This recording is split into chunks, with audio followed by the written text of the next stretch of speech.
Ladies and gentlemen, boys and girls, children of almost all ages, with parental consent, the Sick Twisted Minds at Sacrificial Pawn Productions brings you a new style horror film, like nothing you have seen before. There are no cops, no investigations. There is no backstory, no follow-up of the victims who were brutally tortured and murdered. Our story isn't about them. Normal Terror is about a single dad struggling to make ends meet. His son is his first priority. He goes to work, pays his bills, and is generally a great dad. The twist comes after he puts his son to bed. This is where he releases his stress. Some people do yoga, some hit the gym, some go for runs, some people paint on a canvas.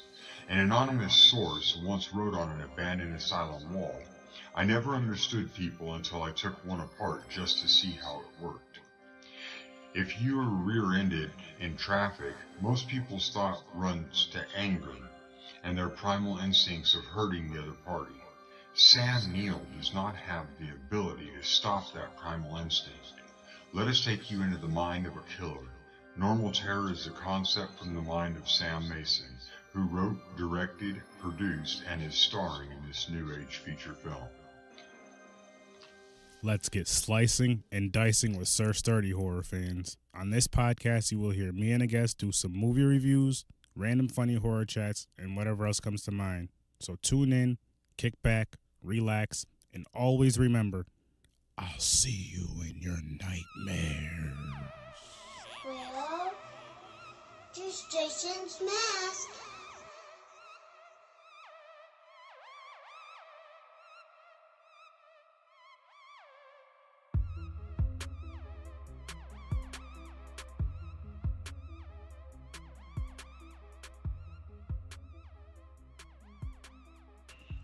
Welcome, ladies and gentlemen, to another exciting episode of Horror with Sir Sturdy. I have my friend here, Matt Cantor. Matt, what's up? What's up, brother? How you doing? I'm doing pretty good, man. I'm doing good. So, we were just talking a little bit, and the movie that we're reviewing is a Joe Badon film. It's called The God Inside My Ear. This is the movie I discussed that said, somebody sent me an email about doing a review for their movie. It's a fan-made film. Just to get into it real quick, the budget, I got this all from IMDb. The budget was $8,000, and the quality of the movie was actually really, really good. The production, the video, the way the movie looked, the way the movie sounded was really good. The main actress was great. And, Matt, do you want to give a quick synopsis of what you thought, or? Pretty much you have, what's her name? Emily? Elise? Yeah. Alicia. Alicia, there you go. Alicia just got done with being in a relationship with her boyfriend. Her boyfriend was part of he decided to join a religious cult. And after the breakup of her boyfriend, she goes into pretty much a downward spiral of depression and some craziness going on. Now she's trying to find herself, and with the help of her friends, hopefully she can figure out what's going on. That's what I pretty much got with a synopsis of it. I got a similar thing. I checked on IMDb, and I'll just read it from this. And this was written by, which this gentleman had something to do with the movie. I believe he was either a co-writer or co-director or producer. I'm not 100% sure. I seen it in the credits, so I didn't note it down, but his name is David Waghorn. And it says, after experiencing a peculiar and sudden breakup with her boyfriend, Alicia discovers a world of conspiracies, strange voices, and horrifying visions. And that kind of sums it up. Yeah. But we can just jump right into it, man. Like, this movie I felt like it had a lot going on, but at the same time had nothing going on, if that makes any sense. You know what I mean? It was very, very artsy, and a lot of stuff that just didn't need to be there. A lot of scenes I know what the director was trying to do, but you didn't need a lot of that stuff in there. And it made the movie drag. Mm-hmm. Like I kept looking, going, oh, I got this amount of time left. Okay. Oh, I got this amount of time left. Can something happen? I did like how he did break it up into chapters. That was cool. Like he did chapter 1. There's 4 chapters in the film, and it just seemed like you could eliminate one of the chapters easily. Yeah, I did like that concept with the chapters. I thought that was pretty cool. But I was just expecting, because I don't know if I would really consider this a horror movie or not. Like we were saying before we started recording, I don't know. It's on this IMDb. It says sci-fi. I don't know really where to classify the movie. And like, Drama, and there's no part of a thriller. There's no part of horror in it. There's no part of, I don't know. I guess it does have a lot of drama to it, so I would probably classify it as a drama. okay, I could see that. Maybe a little bit of a comedy, but other than that, Like not very comedic moments. no, not at all. Not there was a few here and there.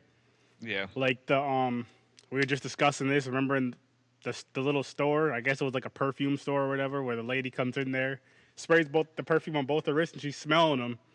And I don't remember what she said exactly, but she pretty much said, you know, this one smells like bananas sitting out in the sun all day, and this one smells like meat sitting outside all day in the sun. And I'm just like, that's weird, disgusting sense. And she was like, my Right. husband. She was like, my husband would like both of them. Which one do you think?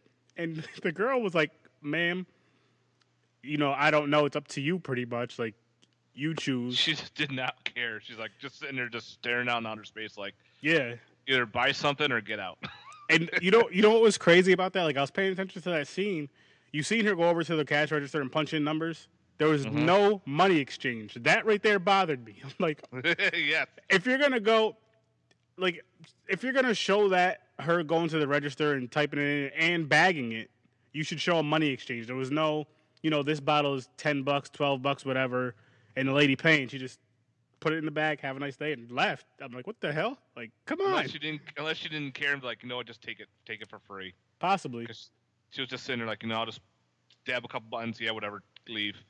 Get out of here, please. I don't know. That's And then she goes around the corner, or sorry, she goes around the counter. She's trying to face the items, you know, make them look nice again. And this guy John comes out of nowhere and starts talking to her. This poor guy, man, like he's just hitting on her throughout the movie here and there. Every time you see him, he's hitting on her, trying to get with her the whole time, and she's just ignoring him. She doesn't give him a shot at all until later. right. And like, I kind of get it though, because it's like she just literally got out of a breakup. It doesn't tell you how many days or how long this movie is as far as like days go by, but it doesn't say like a week. You know what I mean? What also too, she went on 2 different dates, and the way the time span worked, it didn't seem to work right because she went on 2 dates, 2 different nights, and they said, well, Valentine's Day is right around the corner, but that was like a day ago. But how'd she go on 2 different dates within a day, unless one was during the day or night? But it seemed weird. Yep. And the dates were crazy. Like they were just, oh man, what the hell were they even talking about? They were just talking about some weird stuff. Like the one guy was microchips with bees and microchips Yes. and everything else. The other guy was a jazz type guy, and he started dealing tarot cards out, talking about death. That's what it was. That's like the whole jazz thing. Like you go out a day, you're like, you know, I listen to jazz music, blah blah blah. It's nice. What do you think about it? And you know, she gives her opinion. But you go from jazz to tarot cards to death. Like, that is a horrible date. That's just gonna. And he was talking about killing someone too. Like he was thinking, how would it be able to choke someone? And he's got this really evil grin on his face. Like this guy's fucking nuts. Yes. And then we have Fred, her boyfriend. Like in the beginning, you see them sitting at a table, eating lunch or whatever, and he pretty much, like you were saying, he's joining a religious cult, and he breaks up with her, and he's just telling her all this crazy shit. He has a tattoo of a fucking ear on his hand. He puts his hand up to his forehead, talking about so he can listen to whatever. It protects him, and she was like really upset about this breakup, which I'm just like, this guy is he doesn't seem like he's all there. He seems like he's a little crazy. You should probably be pretty happy you got out of that And relationship. no, it's like, And got, okay, time to walk away. yeah, and got out of it alive Hmm. at that. And she was just so like she was depressed through pretty much this whole freaking movie, and just like out of it. She had she would hear voices and stuff, see things, see visions, and start screaming and yelling and stuff. Like remember when she's yelling and it goes into her neighbor's house and she has a cup on the a cup on the wall listening Yeah, in. her nosy neighbor Her there, just nosy listening neighbor. with the cup while she's just screaming and just saying just random Yeah, jargon. like literally gibberish. And she's Yeah. like her neighbor though. Her neighbor was kind of funny. She was real. She was like one of those older neighbors that's real freaking nosy. That just has to know what's going on with everybody. But at the same time, I'm like, she does as nosy as she does seem like she kind of cares too. Like she actually has like she's worried about her neighbor. She's like, okay, what's going on? I hear a bunch of crazy noises going on in here. Like who's in here? At first, when the neighbor came over the first time, when she didn't let her in, at the very first thought was, I thought this lady, excuse me, Alicia, was living at home, and that was her mother trying to come in her room because they didn't really show too much of her apartment, and it went from like, you know what I mean? It went from I think her in the bed to her going to the door, if I remember correctly. Yep.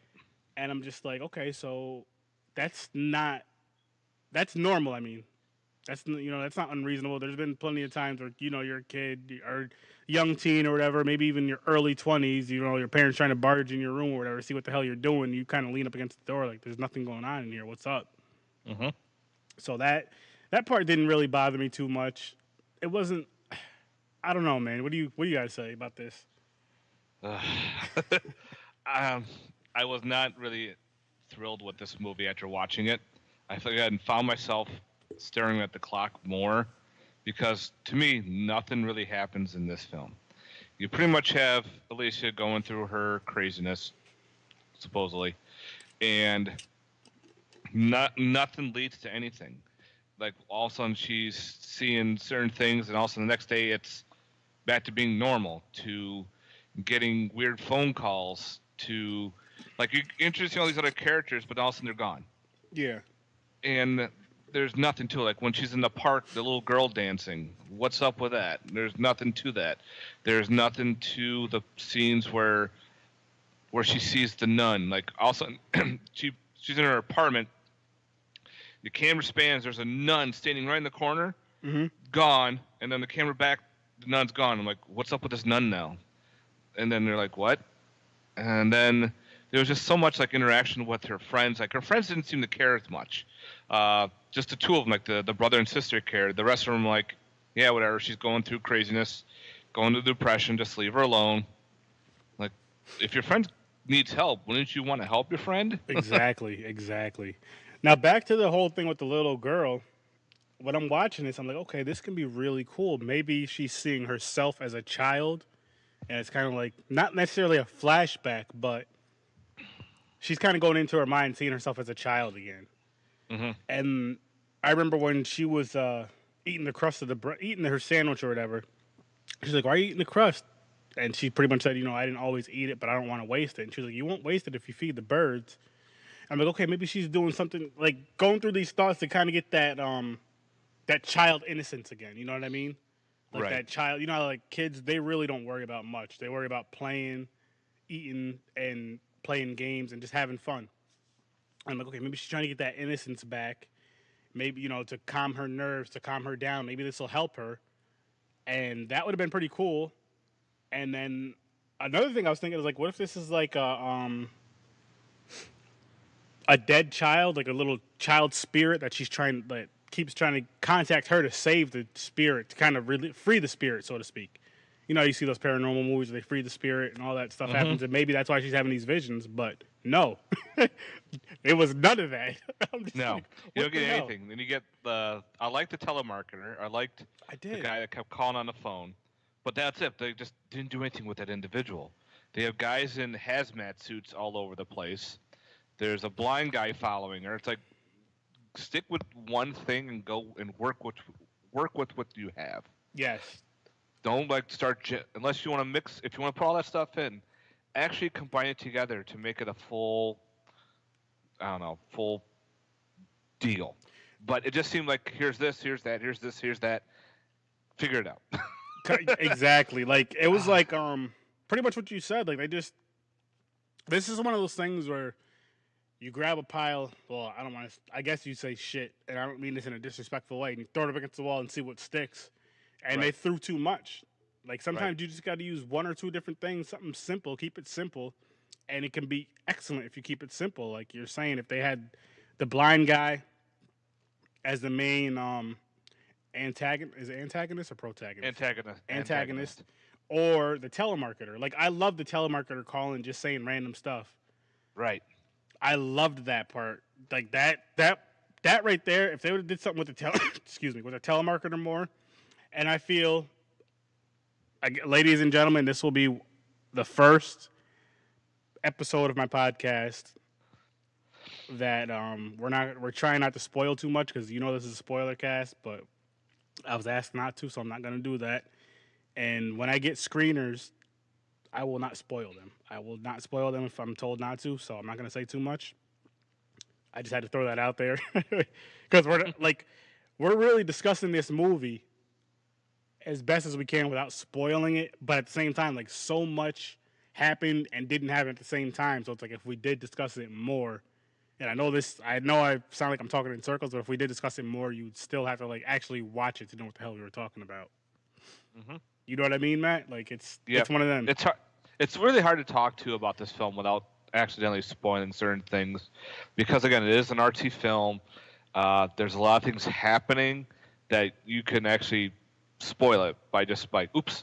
So it's kind of like you have to leave a lot of things out and not say it. And then hopefully that's where you go. Because there's certain things, like I remember you said earlier, we can't talk about certain scenes, but it plays an important way while I'm talking about the movie. So we kind of have to leave that out.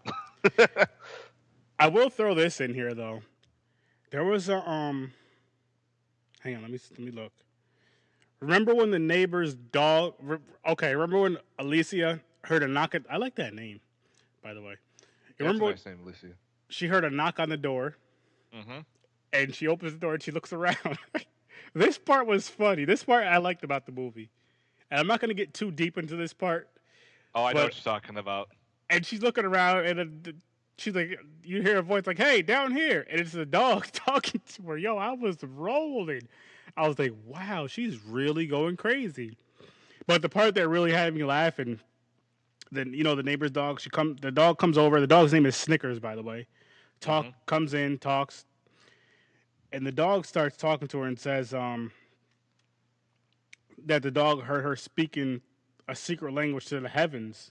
And the part that had me laughing a little bit to myself, like chuckling to myself, was when Alicia was like, no, I only speak English. I was like, wow. that scene was funny. That was funny. I'm also going, where are they going with this now? Yes. I got a talking dog.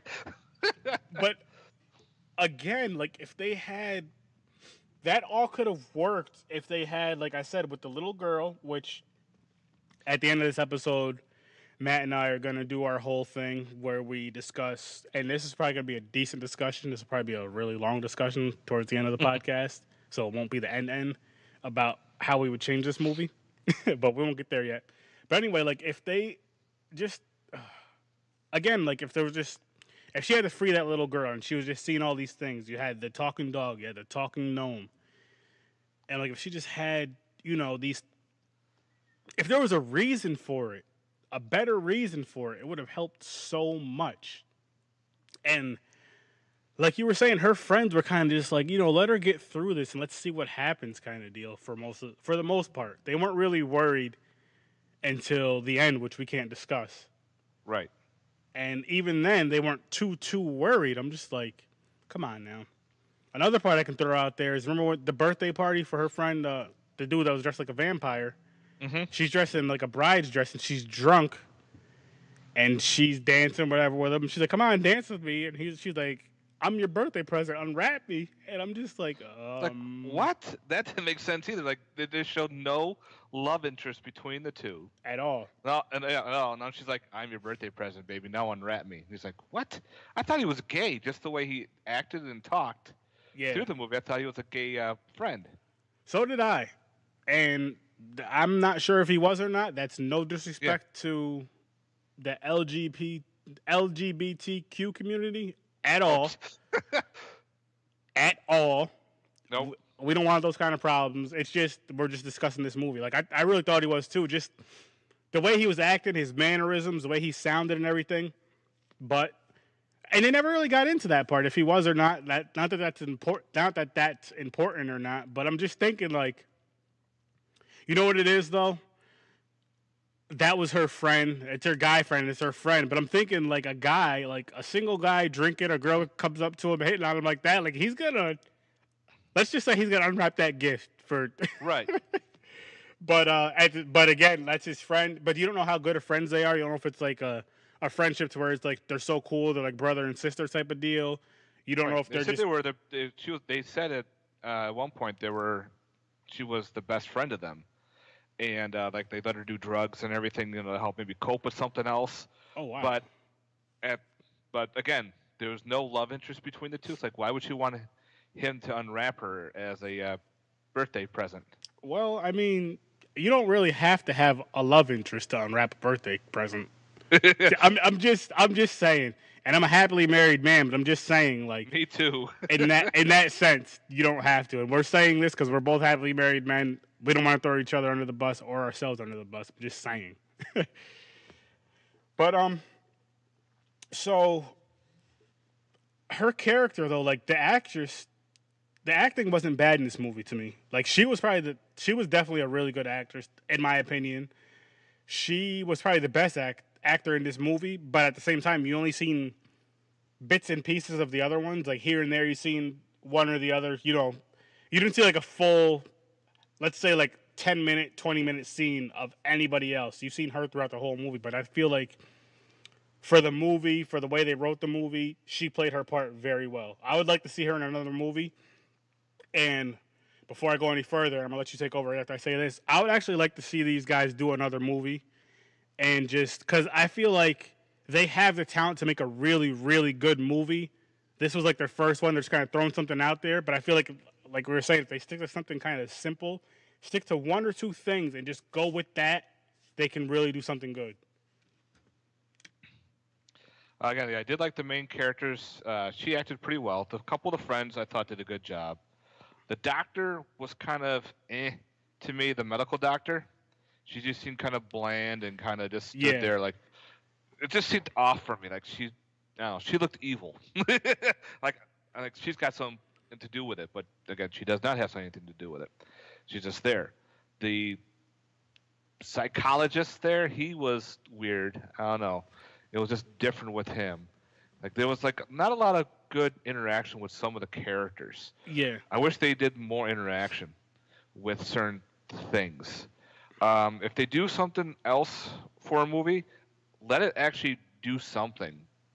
Don't just do like all bright colors. Here's some fancy dancy stuff, artsy dartsy. You don't need all that. If you want to go artsy, okay. But if you want to make an actual horror movie, make a horror film. Make it to make us edge of our seats. Make us think.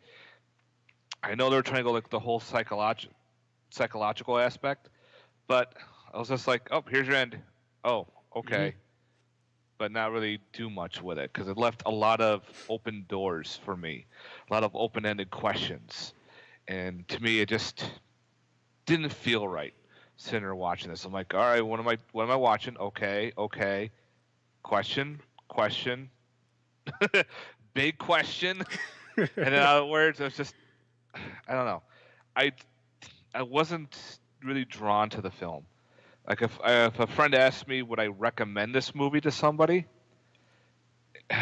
I would say if you're into an artsy type movie, maybe watch it. But other than that, I would tell them to pass. Tell you the truth, or just say if you really want to, give it a shot. I'm not going to force you to watch it. I'm not going to force you to say you have to watch this movie now. But I'll say, watch it at your own leisure. I'm actually I'm actually on the same boat with you, and that's no disrespect to the people who made this movie, but it's No, I like have no disrespect to anybody. You guys did a great job with the budget you had. Was an awesome job with that budget.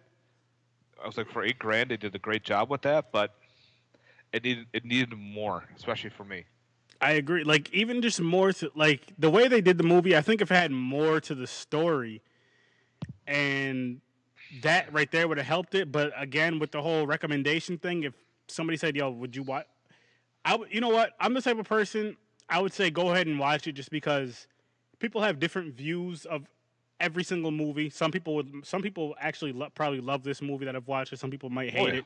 I don't hate this movie at all. I won't say I hate it, but so yeah, I would definitely recommend it. I wouldn't highly recommend it. Like I wouldn't say go out of your way to go see it.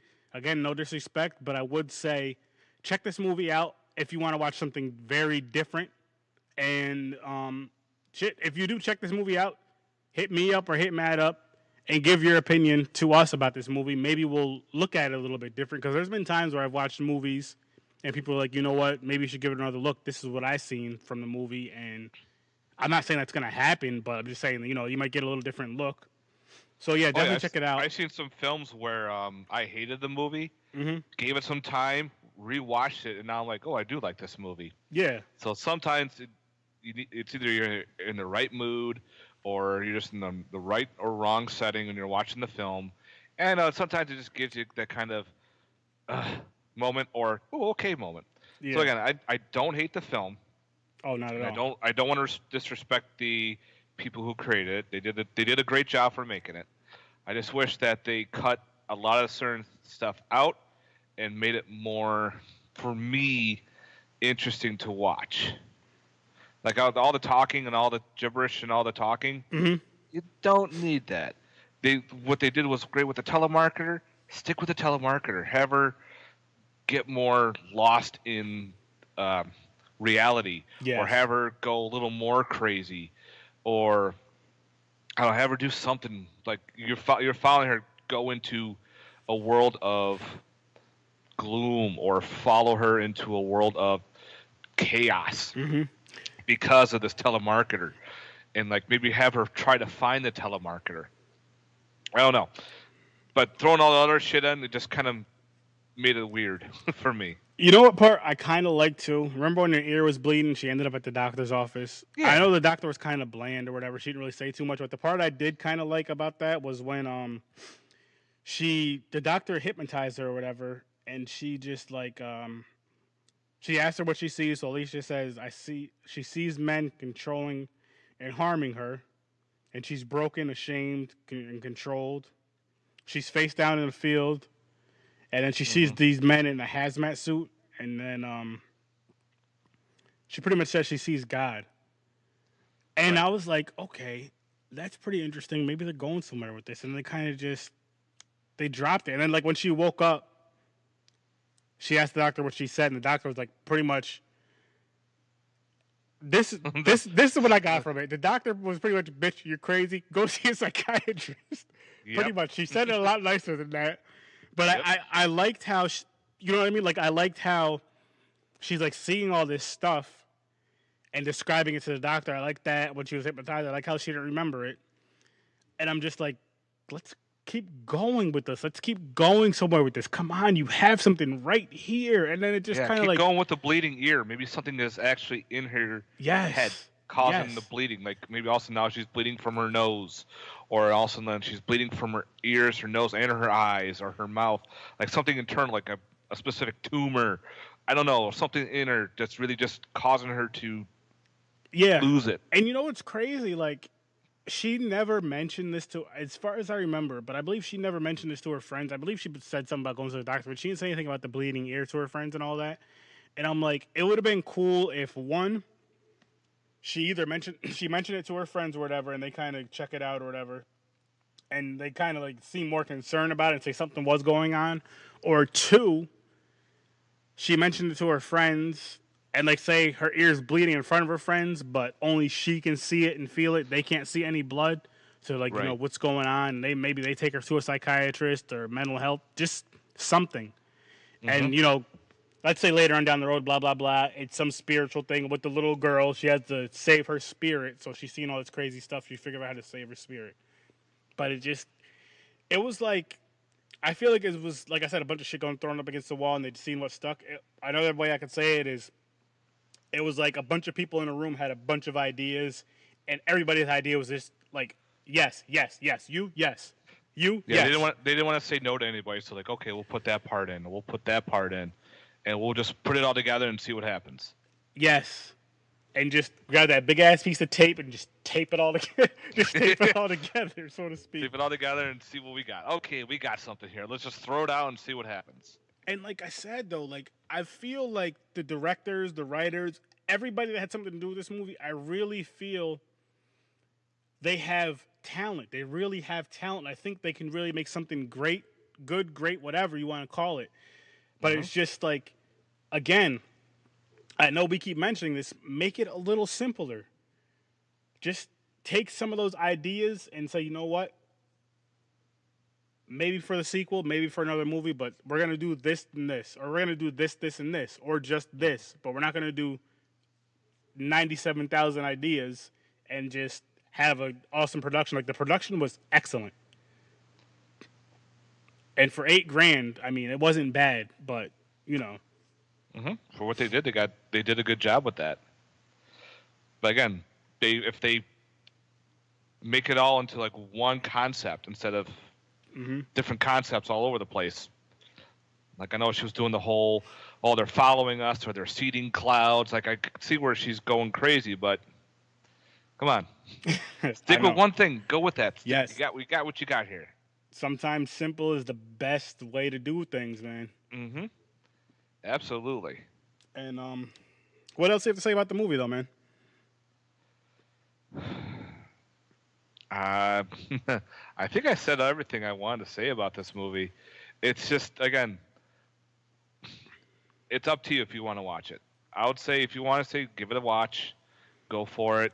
If not, for me, I would be a pass. But again, everyone's different. I could tell you the pass, and they'll go watch and they love it. I'm like, you know what? That's who you are. We're all different. We all have our different opinions. It's an opinion. My opinion is better than someone else's opinion, or their opinion is better than mine. It's just what it is. I could tell you this movie sucks. This person will tell you they love it. So it's up to you. Go watch it. Yeah. Give it a shot. All right. So with that being said, let's jump into the slicing and dicing with Sir Sturdy segment. And you already said about I'm going to ask you again, but let's first, I want to hear your movie rating. Oh, God. Okay, hang on. I like to do the ratings with something that has to do with the movie. So let's say, do you remember the part where she said, nanny, nanny, boo, boo, stick your head in poo, poo? Yes. How many of those out of 10 would you give this movie? Oh, my God. Polly, I'm sorry. Again, no disrespect. This is just not my type of film, but I give this a 4 out of 10. And I'm really not rating it much higher than you. I'm going to give it a 5 out of 10. And I'll let you, I'll say why, just because, like, again, it was just too jumpy. Like, I felt like there was a bunch of good ideas, though. But one or two of those ideas could have made this a really excellent movie. With the $8,000 budget, I throw that in there, too. Like, the budget, it was a low budget, but you still did a good job with, with the production of the movie, the way it looked, the way it sounded, the acting, the actors, and everything. Like, I enjoyed that part of it, but it was just, the story was just a little and I just feel, I don't know. I have high hopes for you guys. I really hope you guys do another movie, and I hope you send it my way to review it, because you guys do have the talent. I will say that you guys definitely have the talent to do something excellent, do something great. Just don't think so hard. And I'm just going to throw this out there. I recommend a slasher next time. What about you, Matt, as far as why you gave it that rating and, I like a good slow burn movie. There's some good slow burn films out there. But when a slow burn, it starts off very slow, but it starts to progress into that moment of, holy crap. Unfortunately, it started off slow. I'm like, okay, I can get with it. And all of a sudden, again, nothing happens, nothing happens, nothing happens, nothing. And in the end, there's nothing happens, nothing, and then more, nothing happened. And we start breaking in the chapters. I'm like, all right, that was chapter 1, nothing happened. Here's chapter 2, nothing happens. Chapter 3, nothing happens. And like, if you're gonna do a slow burn, guys, do it a slow burn, but then give us that ending that wows us. Give us that thing that we want to see at the end. That gives us that. Oh, that's what it all leads up to. Okay. Not to leave for interpretation type deal. Those are, that's what kind of gets you down. Again, if you want to make it a cool psychological, pick one spot and go from there. Don't branch off into different areas. That's where you're going to get lost. And I think that's what happened is when they got lost in transition of this film. But it was still a good type of film. But again, not my type of style. If I want to say do something different, again, I would say maybe do like a slasher type film, or if you can do a psychological, make it into a psychological where I don't want to say. I'm trying to say it without spoiling it and not putting them down because I'm not like that. But if you're gonna make a cool psychological, like a thriller or a psychological slasher, have something happen. Like have the main character either do the killing, or have a side character doing the killing, and then the main character's got to figure it out, or realize that she's doing it, or something into that mix. I get what you're saying with that. Yeah. And then, again, you pretty much said if you would recommend it or not. You're pretty much saying watch it at your own risk. So, my next one will be, I'll just say for Alicia, on a scale of, again, let's say control rooms. On a scale of 1 to 10 control rooms, what would you rate her as a character in this movie? I liked her. I thought she was good. I liked how she played. I wanted to see her again more go into that craziness. Wanted to see her go batshit nuts. You start getting one scene where she does start going crazy. You're like, all right, now she's going to go crazy. And then all of a sudden she's back to normal. And you don't see that ever again. So I would probably give her a 7 control rooms out of 10 for her acting. I liked her a lot. I liked how she she handled things. She didn't like cry through the whole movie or like, oh, maybe I should have done this, or maybe I should stay with my crazy boyfriend, or none of that. None of the stuff that made you want. But again, 7 control rooms out of 10 for her acting. I'm gonna give her an 8.5 control rooms for her acting, and I'm pretty much on the same boat with you. But I just look at it like, again, for what she had to do for her role, I felt like she did a really good job, and I feel. You can't really feel it in this movie too much, but like say like if it was another type of movie or if it stuck to one of those ideas, she's one of those characters that you'd actually like and care about, and you'd want her to be that kick-ass final girl character. Yeah, she'd be a great final girl. And like just, I would love to see these guys do another movie, and I would love to see her in a movie with them. Mm-hmm. And on that note, we're gonna jump into probably our favorite segment of this part. Our favorite part of the segment is what would you do, if anything, to change the movie? I see you smiling already. I got like 10 things in my head right now. It's kind of crazy. What would I do to change it? So you want to start it off? One, I would either make this a demon possession type film. Okay. Where she's being possessed by the demon, which makes her go crazy.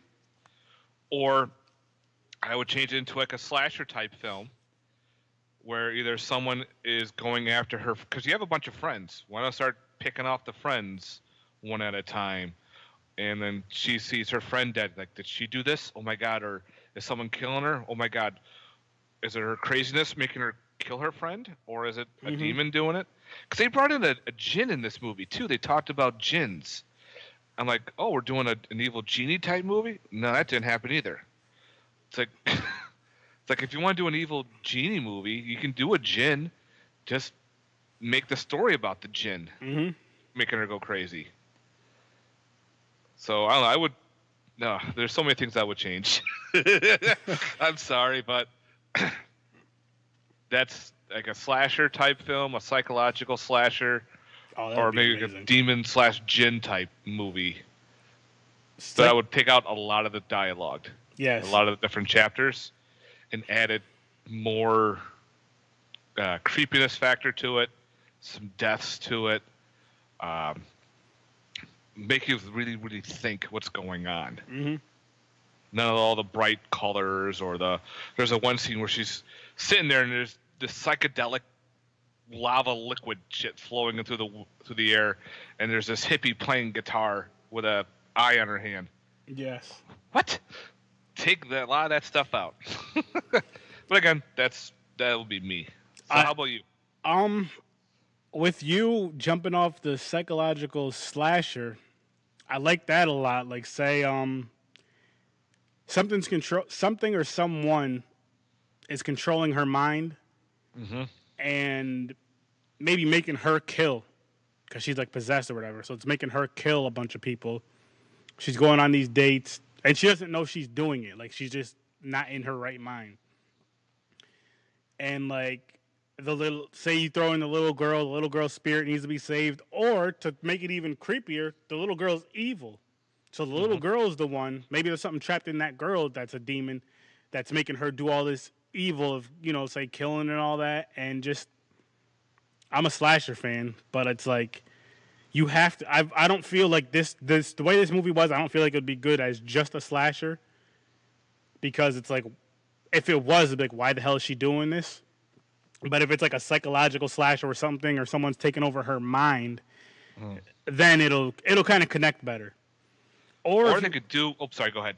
Or if they did like, it kind of mixes with the same, like the whole paranormal thing, like I was saying, where she had to save the little girl's spirit.